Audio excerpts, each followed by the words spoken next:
না না, সে মানে আমরা কিনি নাই, সে মাল পাঠায়, আমরা কমিশনে বিক্রি করি 50 টাকা। আপনি কিনেন নাই? না কিনি। তাহলে আপনি কেন ক্রয় রসিদ দেখাচ্ছেন? এটা হলো এসে আপনি যে চান যে পাকা রসিদ কত কিনছে আপনার বলে গেলেন না। সরল স্বীকারোক্তি। এখন কোনো কৃষকের কাছে মাল নাই, আলু নিয়ে আমাদের আপনি কয় হাজার বস্তা গবেষণা আলু করা কিনবেন হচ্ছে। কৃষকের কাছ থেকে? আমি যে জাহাঙ্গীর কিনে দেবো, আপনি কয় হাজার বস্তা আলু কিনবেন কৃষকের কাছ থেকে? যদি না কিনে দিতে পারি, আমার ব্যবসা করবো না, ঈদের ফ্যামিলি থেকে যাবো, কিনে যাবো। আপনার কি মনে হয় সরকার এখানে আমার আলু বাড়ি কিনতে এসেছে বিক্রমপুর। আপনার কাছ থেকে? না না না, আপনার আমার বাড়ি বিক্রমপুর, কৃষকের কাছে আলু আছে না আছে আমরা জানি।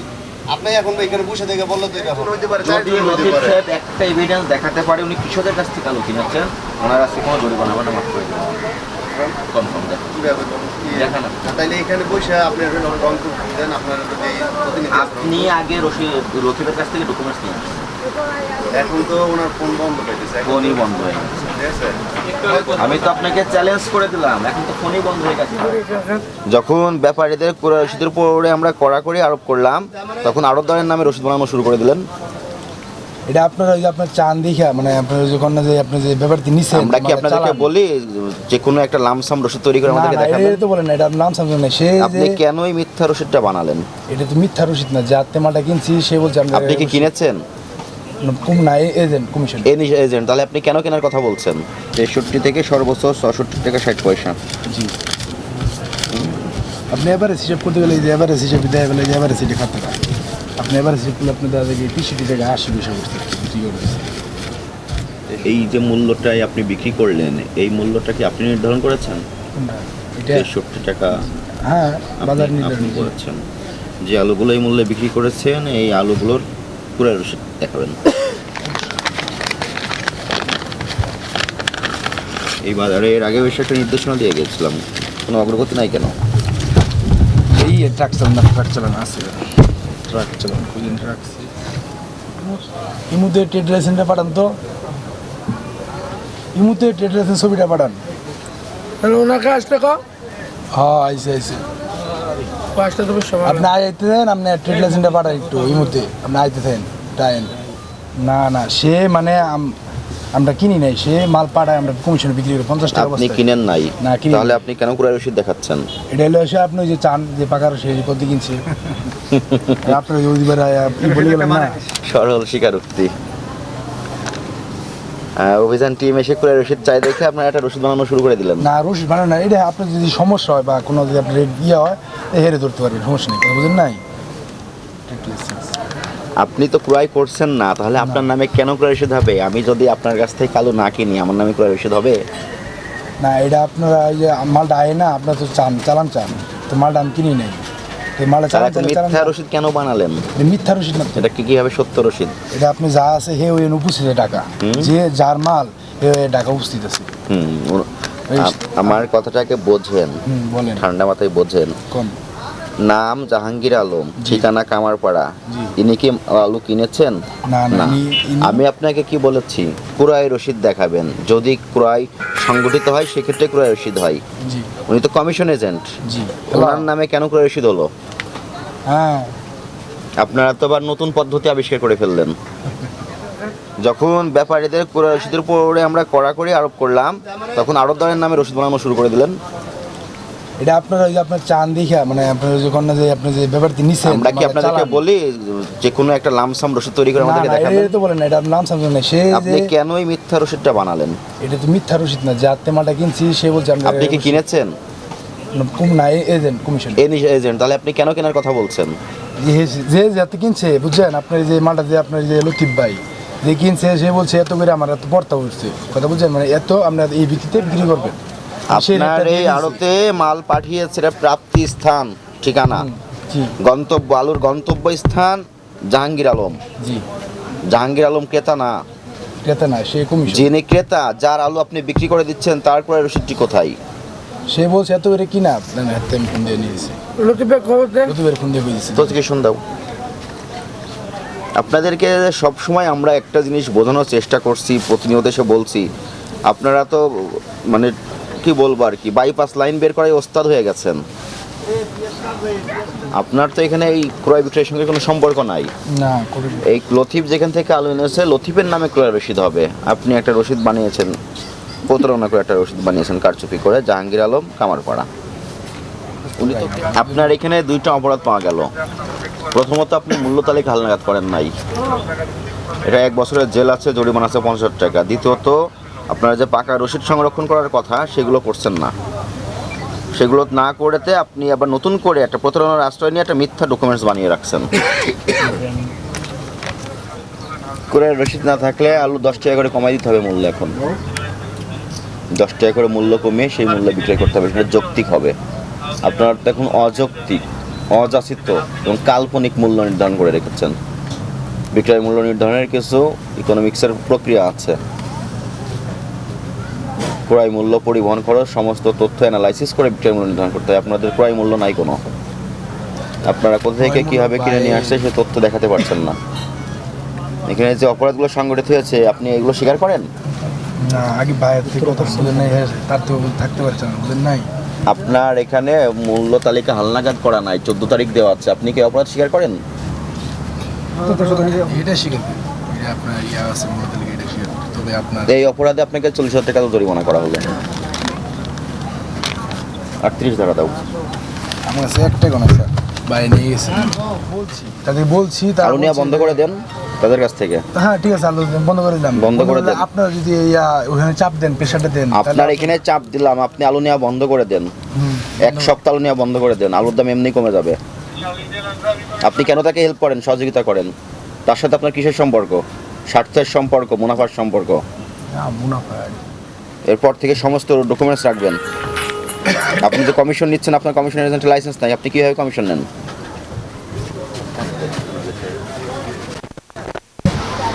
বিয়ে করো, তুমি তো ওটা ঘরে বসে কমপ্লিট করে আসবা। জরিমানা পেয়েছো? এই সব জব্দ করো, ক্যালকুলেটার, রসিদ, বই যা আছে সব জব্দ করো, দাড়িপাল্লা যা আছে সব জব্দ করো। এটা একটা ঠিকানা লাগে, যে কোনো জায়গায় একটা কাগজ গেলে- লতিফের ঠিকানা লাগবে। এখানে তো লতিফের ঠিকানা না। লতিফ তো কিনেছে প্রথমে আলুটা, লতিফ তো উৎপাদন করেছে লতিফ ওইখানকার রংপুর ওনার স্থান। রংপুর থেকে উনি কিনেছে আলু। জি। কিনলে লতিফের একটা ক্রয় রসিদ আছে, লতিফ যার কাছ থেকে কিনেছেন উনি তাকে লতিফে একটা রসিদ দিবেন, দর উল্লেখ করে কত বস্তা আলু একটা রসিদ লতিফকে দিবেন। লতিফে সেই রসিদের একটা কপি আপনার কাছে আসবে। ওইটাইতে এখান তো ক্রেতা আমরা না। এটা ঠিকানা। ঠিক আছে, মানে লতিফ কার কাছ থেকে কিনেছে? লতিফ কৃষকের কাছ থেকে কিনছে। লতিফ কৃষকের কাছ থেকে কিনেছে, কৃষক এখন আলু বাড়ি এটা বসে আমি আছে। জানি, এই লতিফ কার কাছে কিনছে সেটা আমার জানার বিষয় না। আমি লতিফ সেটা আপনার জানার বিষয়।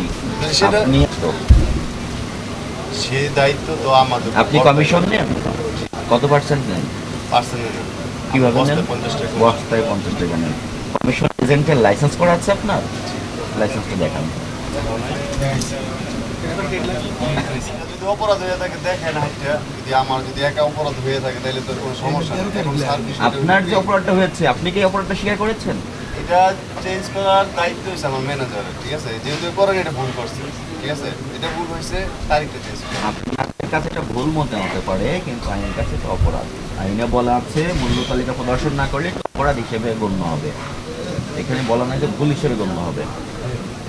এবং যদি এই অপরাধ হয় এখানে 1 বছরের জেল আছে, জরিমানা আছে 50 টাকা। এই ভুলের জন্য যদি জরিমানা হয় তাহলে তো যদি এরকম কোনো ইয়ে থাকে, আপনাদের আইনে থাকে, তাহলে আমরা দিতে বাধ্য। যদি এই ভুলের কারণে যদি এতটুকু এটাও একটা কারণ, আপনার যে ক্রয় রসিদটা ব্যাপারী লতিফ সাহেবের যে ক্রয় রসিদটা আপনি সংরক্ষণ করেন নাই, এটাও একটা অপরাধ। এটা এই কৃষকের কাছ থেকে যে মালটা এখন কোনো কৃষকের কাছে মাল নাই, আলু নিয়ে আমাদের আপনি কয় পর্যাপ্ত হাজার বস্তা গবেষণা আলু করা কিনবেন আছে। কৃষকের কাছ থেকে? আমি নিজে জাহাঙ্গীর কিনে দেবো। আপনি কয় হাজার বস্তা আলু কিনবেন কৃষকের কাছ থেকে? যদি না কিনে দিতে পারি, আমার ব্যবসা করবো না, ইন্টার ফ্যামিলি থেকে যাবো, কিনে যাবো। আপনার কি মনে হয় সরকার এখানে আমার আলু বাড়ি কিনতে বিক্রমপুর। এসেছে আপনার কাছ থেকে? না না না, আপনার আমার বাড়ি বিক্রমপুর। কৃষকের কাছে আলু আছে না আছে আমরা জানি। আপনি এখন এখানে বসে থেকে বললে তো এটা হবে না। যখন আলুটা কৃষক উৎপাদন হয়- কিছু বীজ আলু রাখে। না, এই আলু কৃষক যখন আলু উৎপাদন করেছে, উৎপাদন খরচ কত করে পড়েছে এবং বিক্রয় খরচ কত ছিল? আজকে কৃষক কেন তাহলে 62 টাকা আলু দাম নিছে? ফেব্রুয়ারি মাস থেকে মার্চ মাস পর্যন্ত কোল্ড স্টোরেজে সমস্ত আলু সংরক্ষণের জন্য হিমাগারে রাখা হয়। আপনাদের তো বাসা বাড়িতে আলু 1 বছর সংরক্ষণ করা যায় না। আমার একটা কথা শুনুন। আমি নিজে কিনি, এই ব্যাপারে আলু যখন হিমাগারে শুনেন, ঢুকেছে এক তখন কথা কত- বলার সুযোগ সুযোগ দেন। শুনেন, আপনাদের কথা শোনার জন্য আমাদের অনেক সময় আছে। আপনি অফিসে এসে সারাদিন ধরে কথা বলবেন। এখানে যে বিষয়টা দেখতে এসেছি সেই বিষয়ে ব্যাখ্যা দিবেন আপনি। আপনার এখানে প্রথম যেটা ভুল পেয়েছি, মূল্য তালিকা হালনাগাদ করা নাই। আপনি কি এই অপরাধটা স্বীকার করেন? আপনার আড়তে মূল্য তালিকা হালনাগাদ করে প্রদর্শন করা নাই, এটি একটি অপরাধ। আপনি অপরাধ স্বীকার করেন? কথা বলতে হবে। আপনার নাম কি? আপনি আমার কথা বুঝতে পারছেন? আপনার প্রতিষ্ঠানের মূল্য তালিকা হালনাগাদ করে প্রদর্শন নাই, অপরাধ হয়েছে, অপরাধ স্বীকার করেন আপনি? এটাতে 50,000 টাকা হয়ে যাবে। পাশাপাশি আপনি যে আলু commission agent, commission agent licence আমাকে দেখান। কমিশন এজেন্ট আপনার আছে ব্যবসায়িক প্রকৃতি, ব্যবসার ধরন। আপনি কোন পদের ব্যবসায়ী? কমিশন এজেন্ট ব্যবসায়ী। আপনি কি পরিমাণে কমিশন নিতে পারবেন আইনগতভাবে, সেইটাকে বলা হয় কমিশন এজেন্ট লাইসেন্স। কৃষি বিপণন অধিদপ্তর থেকে দেয় আপনার সেই লাইসেন্স। এটার উপরে যে চালাচ্ছেন এগুলো তো অবৈধ প্রক্রিয়া। আপনারা কেন দীর্ঘদিন ধরে এই সবার কথা যেহেতু বলতেছেন, এই বাজারে সবাই কেন অবৈধ সবার কথা বলি না, আর বলতেছেন? কয়েকজন হয়তো আছে। কয়েকজন নাম বলেন, আর কে কে আছে? আমি তো মানে করাইছে কয়েকজন, এটা জানি। কারা করা হয়েছে এটা তো জানি না। যে করে দিচ্ছে বলছে ভাই কয়েকদিন ধরে করাইছে, আপনার এইটাই আপনার সমস্ত কথাই আসলে বায়বীয় কথা। আপনি আমাকে একজন বলেন যে অমুক এইভাবে কমিশন আছে, লাইসেন্স নেই, কমিশন নাই। এটার লাইসেন্স আলুর মূল্য কমাতে হবে। যে ব্যবসা, সীমিত ব্যবসা, এই ব্যবসার মধ্যে 40,000 টাকা আপনার তো ব্যবসা করার লাইসেন্সই নাই, আপনি কেন কমিশন নিচ্ছেন? উনি কোনো কৃষকের কাছ থেকে আলু বিক্রি করে নাই। এটা আপনি 100% বলতে পারবেন না। লতিফ সাহেব যদি দেখাতে পারে ওনার 4 জন কৃষকের কাছ থেকে আলু কিনেছেন, একটা আমি এক্সাম্পল দেখালাম, মানে একজন হইতে পারে, যদি চারজন হইতে লতিফ পারে। সাহেব একটা এভিডেন্স দেখাতে পারে উনি কৃষকের কাছ থেকে আলু কিনেছেন, ওনার কাছে কোনো জরিমানা হবে না, মাফ করে দেবেন। কনফার্ম দেখেন। কিভাবে করবো? দেখান না। তাইলে এখানে বসে আপনি রংপুর দেন, আপনার যদি প্রতিনিধি আছে। আপনি আগে লতিফের কাছ থেকে ডকুমেন্টস নিয়ে আসেন। এখন তো ওনার ফোন বন্ধ পাইতেছে, এখন ফোনই বন্ধ হয়ে গেছে। ঠিক আছে? আমি তো আপনাকে চ্যালেঞ্জ করে দিলাম, এখন তো ফোনই বন্ধ হয়ে গেছে। না, তবে সময় দিলে পারবো। আপনি যদি সময় না দিতে চান তাহলে আপনি প্রতিনিধি পাঠান ওইখানে ঠিকানা অনুযায়ী। আপনি প্রতিনিধি পাঠাবেন, আপনি সব করবেন, আমার আপনাকে লোকেরা সব আমার করতে কাজ হবে। সাজিয়ে দেবে। সরকারের কোনটুকু করার দায়িত্ব সরকার বোঝে এটা। আপনাদের মতো ব্যবসা স্যার, দেওয়ার জন্য আমাদের কি করতে হবে?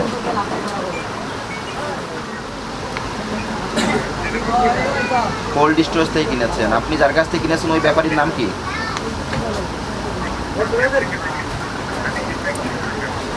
কৃষকের কাছ থেকে কিনেছেন 22 বস্তা?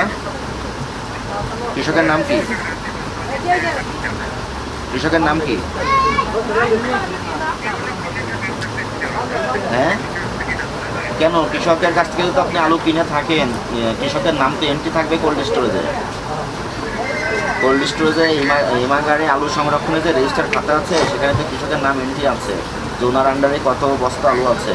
কৃষকের নাম কি?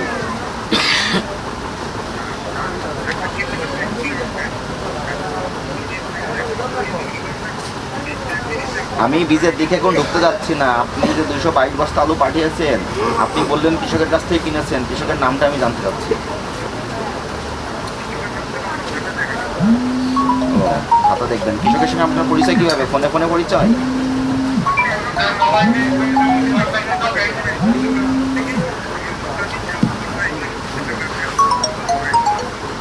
আড়তদার আপনি কোনো কৃষকের কাছ থেকে কিনেছেন, নাম বলতে পারলেন না। তা কবে কিনেছেন? রাত্রে আসছে, রাত্রে এসেছে? কোথা থেকে এসেছে? রংপুর থেকে। আপনি কিনেছেন? হ্যাঁ, আমি ওনার কাছ থেকে কিনে নিয়েছিলাম স্যার। রংপুরে কোন ব্যাপারীর কাছ থেকে কিনেছেন? স্যার এটা ওই ওনার নাম হচ্ছে নূর আলম। নূর আলম ব্যাপারী। রসিদ দেখান। রসিদে স্যার ফোনে আমাকে হিসাবটা দিয়ে দেয় স্যার, ফোনেই দেখান। জি 60 টাকা 50 টাকা এটা কি উনি আবার রসিদ? দাম ধরছে স্যার। আপনি একজন ব্যবসায়ী, আপনি বলেন এটা কি রসিদ? স্যার শুধু গাড়ির ট্রাক চালানটা দিয়ে দেয়, হিসাবটা মোবাইলে দিয়ে দেয় স্যার। আপনি শুধু বলেন এটা রসিদ কিনা, হ্যাঁ বা না? না স্যার এটা রসিদ, এটা রসিদ না। হিসাব স্যার। তাহলে কেন এগুলো করেন? স্যার এটা আমরা আপনারা এই সামান্য আলু এটাকে বিলাসী পণ্য বানিয়ে ফেলেছেন। মানে কাগজপত্র বোঝেন না, কোনো কিচ্ছু বোঝেন না, কিভাবে যে মুনাফা করতে হবে হাত বদল করে, এটা এত কিভাবে বোঝেন এত ভালোভাবে? যেটা বলবো সেটা হচ্ছে আলুর মূল্য কমাতে হবে, যৌক্তিক পর্যায়ে রাখতে হবে। এটা রাখার জন্য আপনারা ব্যবসায়ী সমাজ আপনাদের যা করণীয় সেটা করতে হবে, না করলে প্রতিনিয়ত অভিযান চলবে। আজকে জরিমানা অল্প হচ্ছে, পরবর্তীতে আরও বাড়তে পারে। আপনার ব্যবসা প্রতিষ্ঠান বন্ধ করে দেওয়া লাগতে পারে, আমাদের আপনার ব্যবসায়িক কার্যক্রম বন্ধ করে দেওয়া লাগতে পারে, শেষ পর্যায়ে এসে আপনাকে গ্রেপ্তার করে জেলখানায় দিয়ে দেওয়া লাগতে পারে। আপনি শুধু প্রমাণ করবেন উকিল ধরে 5 বছর ধরে যে আপনি নিষ্পাপ, ক্ষতিটা আপনার হবে। এজন্য আমরা চাই আপনাদের ভিতরে মানবিকভাবে ইতিবাচক দৃষ্টিভঙ্গি নিয়ে আসবেন, মনোভাব পরিবর্তন করেন। আলুর বাজারে মনিটরিং করা হলো উত্তরা সেক্টর 10, 2টি দোকান দেখলাম। সবচেয়ে দুঃখের বিষয় ব্যবসায়ীগুলো অনেক পুরনো ব্যবসায়ী, 4 বছর ধরে এখানে ব্যবসা করছেন। প্রত্যেক দিন দোকানটা খোলার পরে মূল্য তালিকা হালনাগাদ করতে হয়, কিন্তু একটি দোকানে 4 দিন ধরে মূল্য তালিকা হালনাগাদ করা নাই। আর একটি আড়তে মূল্য তালিকা গতকালেরটা এখনও চালু রেখেছেন। পাশাপাশি এনারা যে ব্যাপারীদের কথা বলেন বা অন্য আড়তদার রংপুর বা রাজশাহী, ক্রয়ের রসিদটা এনারা সংরক্ষণ করতে ব্যর্থ হচ্ছেন। তাদেরকে বারবার বলার পরও কিছু ব্যবসায়ী পরিবর্তন হয়েছেন, তো অধিকাংশ ক্ষেত্রে আমরা দেখছি ক্রয়ের রসিদগুলো সংরক্ষণ করছেন না। এইগুলো ভোক্তাধিকার সংরক্ষণ আইনের 38-35 ধারা অনুযায়ী অপরাধ। এই অপরাধে 2 জন ব্যবসায়ীকে 60,000 টাকা আর্থিক জরিমানা করা হয়েছে, তাদেরকে সতর্ক করা হয়েছে। আমরা প্রত্যাশা রাখি ভবিষ্যতে ব্যবসায়ীরা এই ব্যবসা সংশ্লিষ্ট বিদ্যমান আইন মেনে ব্যবসা পরিচালনা করবেন, মূল্য তালিকা হালনাগাদ করে প্রদর্শন করবেন, ক্রয় বিক্রয় সংক্রান্ত পাকা রসিদ সংরক্ষণ সরবরাহ করবেন এবং ব্যবসায়ীদের জায়গা থেকে আলুর মূল্য যৌক্তিক পর্যায়ে রাখার জন্য তারা উদ্যোগ নেবেন। এবং আমাদের এই অভিযান কার্যক্রম আরও কঠোরভাবে চলমান থাকবে আলুর মূল্য স্বাভাবিক না হওয়া পর্যন্ত। ধন্যবাদ।